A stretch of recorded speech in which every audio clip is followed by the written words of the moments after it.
नमस्कार, विदेश की खबरों में आपका स्वागत है। मैं हूं आपके साथ अंकिता और आइए अब खबरें देखते हैं विस्तार से। माली में बढ़ते सैन्य विद्रोह के बाद राष्ट्रपति इब्राहिम बाउबकर कीता ने इस्तीफा दे दिया है। बताया जा रहा है कि सैनिकों ने राष्ट्रपति को बंदूक की नोक पर हिरासत में ले लिया था और इसी के बाद उन्हें मजबूरन इस्तीफा देना पड़ा। माली में मंगलवार को ही सैन्य विद्रोह के बाद तख्तापलट के आसार बढ़ गए थे। मंगलवार को विद्रोही सैनिकों ने राजधानी से कई वरिष्ठ नागरिकों और सैन्य अधिकारियों को बंधक बना लिया और अपने ठिकानों पर ले गए। इसके अलावा विद्रोही सैनिकों ने राष्ट्रपति भवन का घेराव किया और फिर राष्ट्रपति को भी बंदूक की नोक पर हिरासत में ले लिया। अमेरिकी राष्ट्रपति चुनावों के लिए जो बिडेन ने औपचारिक रूप से पार्टी के उम्मीदवार बनने के लिए पर्याप्त डेमोक्रेटिक प्रतिनिधियों के वोट सुरक्षित कर लिए हैं। बिडेन ने इसको लेकर कहा है कि राष्ट्रपति पद के लिए डेमोक्रेटिक पार्टी के नामांकन को स्वीकार करना मेरे जीवन का सम्मान है। पूर्व उपराष्ट्रपति जो बिडेन अमेरिकी राष्ट्रपति चुनावों में रिपब्लिकन पार्टी के उम्मीदवार और वर्तमान राष्ट्रपति डोनाल्ड ट्रंप को चुनौती देंगे। 3 दशक के अपने राजनीतिक करियर में डेमोक्रेटिक पार्टी द्वारा राष्ट्रपति पद का उम्मीदवार नामांकित किया जाना बिडेन के लिए अब तक की सबसे बड़ी उपलब्धि है।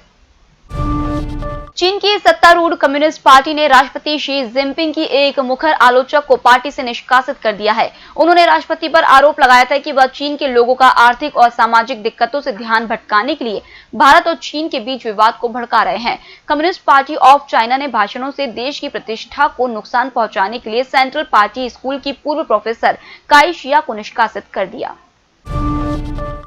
विश्व स्वास्थ्य संगठन ने कोरोना वायरस को लेकर पूरी दुनिया को एक हकीकत से वाकिफ रहने के लिए कहा है। संगठन का कहना है कि विश्व अभी कहीं भी कोरोना वायरस के खिलाफ सामूहिक रोग प्रतिरोधक क्षमता उत्पन्न होने जैसी स्थिति में नहीं है। उसका यह भी कहना है कि हमें इस महामारी से लड़ने के लिए अभी भी एक प्रभावी टीके की जरूरत है। संगठन का कहना है कि सामूहिक रोग प्रतिरोधक क्षमता विशेष तौर पर टीका लगाए जाने से हासिल की जाती है।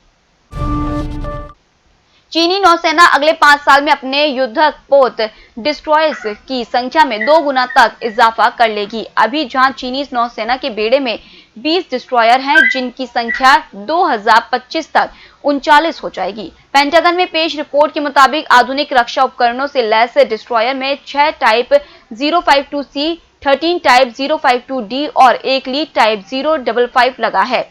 इस खुलासे ने ट्रंप प्रशासन के नेताओं की चिंताओं को बढ़ा दिया है। नाराज सऊदी अरब को मनाने पहुंचे पाकिस्तान के सेना प्रमुख जनरल कमर जावेद बाजवा को नाकामी हाथ लगी। सऊदी अरब के क्राउन प्रिंस ने पाक आर्मी चीफ से मुलाकात के लिए समय नहीं दिया। इसके बाद जनरल बाजवा को सऊदी अरब के उप रक्षा मंत्री प्रिंस खालिद बिन सलमान और military chief of staff general Fayyad bin Hamed al Ruwaili से मुलाकात करनी पड़ी।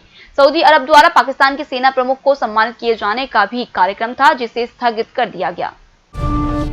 अमूमन 71 साल की उम्र के किसी भी आदमी को अपनी मदद के लिए भी सहायक की आवश्यकता पड़ने लगती है। उस पर भी यदि आप दिल की बीमारी के शिकार हैं तो शायद ही किसी भी तरह का खतरा उठाना पसंद करेंगे, बशर्ते आप पुर्तगाल के राष्ट्रपति मार्सेलो रेबेला डिसूजा नहीं हैं। राष्ट्रपति मार्सेलो ने जबरदस्त बहादुरी का परिचय देते हुए समुद्र में डूब रही 2 लड़कियों की जान बचाकर सभी को हैरान कर दिया। दरअसल यह घटना 15 अगस्त के दिन अलगारवे शहर के प्राया डो अल्बोरो के बीच घटी है, जहां 2 लड़कियां कयाक लेकर समुद्र के अंदर गई थीं। दुनिया में कोरोना वायरस संक्रमण के अब तक 2,23,05,880 मामले सामने आ चुके हैं। इनमें 1,50,45,889 मरीज ठीक हो चुके हैं, जबकि 7,84,338 की मौत हो चुकी है। यूनिवर्सिटी ऑफ आयोवा में सबसे ज्यादा 175 स्टूडेंट संक्रमित मिले हैं। दूसरे नंबर पर यूनिवर्सिटी ऑफ नोट्रे डेम है, जिसके 80 से ज्यादा स्टूडेंट्स की रिपोर्ट पॉजिटिव आई है। जॉर्जिया के चेरोकी काउंटी स्कूल के सबसे ज्यादा 1,100 बच्चे को क्वारंटाइन किया गया है। अमेरिका में 3 अगस्त को स्कूल और कॉलेज दोबारा खोलने की इजाजत दी गई थी। अमेरिका में राष्ट्रपति चुनाव के लिए डेमोक्रेटिक पार्टी का नेशनल कन्वेंशन शुरू हो चुका है। पूर्व फर्स्ट लेडी मिशेल ओबामा इसमें वीडियो कॉन्फ्रेंस के जरिए शामिल हुई। उन्होंने कहा कि ट्रंप हमारे देश के लिए गलत राष्ट्रपति हैं। वे ऐसे शख्स नहीं हैं जिनकी देश को जरूरत है। मिशेल ने इस दौरान एक नेकलेस पहना हुआ था जिस पर वोट लिखा था। पूर्व राष्ट्रपति बराक ओबामा की पत्नी मिशेल ने अपने 18 मिनट के भाषण में कहा कि ट्रंप को यह साबित करने के कई मौके मिले कि वे काम कर सकते हैं, लेकिन उन्होंने समस्याएं बढ़ाई हैं। वे मौजूदा समय के हिसाब से ठीक नहीं हैं। फिलहाल इस बुलेटिन में इतना ही। आप बने रहिए EMS टीवी के साथ। नमस्कार।